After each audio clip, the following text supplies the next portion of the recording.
தூத்துக்குடி மாவட்டம் வேம்பார் கிராமத்தை சேர்ந்தவர் தான் முத்துக்குமார். இவருக்கு 7 வயதில் ஒரு மகன் இருக்கான்.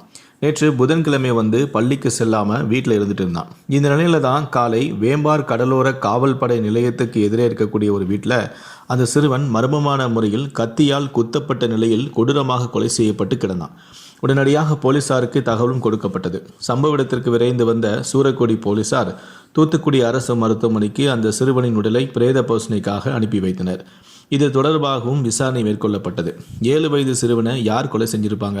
அப்படி அந்த சிறுவன் என்ன செஞ்சிருப்பான்? ஒருவேளை பெற்றோர் மேலே இருந்த கோபத்தின் காரணமாக சிறுவனை கொலை செஞ்சாங்களா? சொத்து பிரச்சனைக்காக இப்படி கொலை செஞ்சாங்களா? இப்படி பல்வேறு கோணங்கள்லையும் போலீசார் விசாரணை நடத்துகிறாங்க.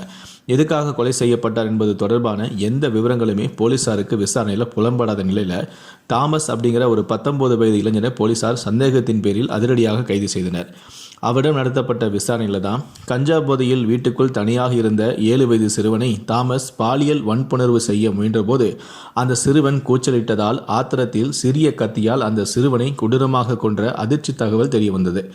இந்த சம்பவத்தில் கொலைக்கான காரணம் தெரியாமல் இருந்த நிலையில் தற்போது கஞ்சா போதையில் இளைஞரால் பாலியல் வன்கொடுமைக்கு உள்ளாக்கப்பட்ட முயன்ற போதுதான் அந்த சிறுவன் கொலை செய்யப்பட்ட தகவல் தீயாக பரவ அந்த பகுதி முழுவதுமே தற்போது பெரும் பரபரப்பு ஏற்பட்டுள்ளது.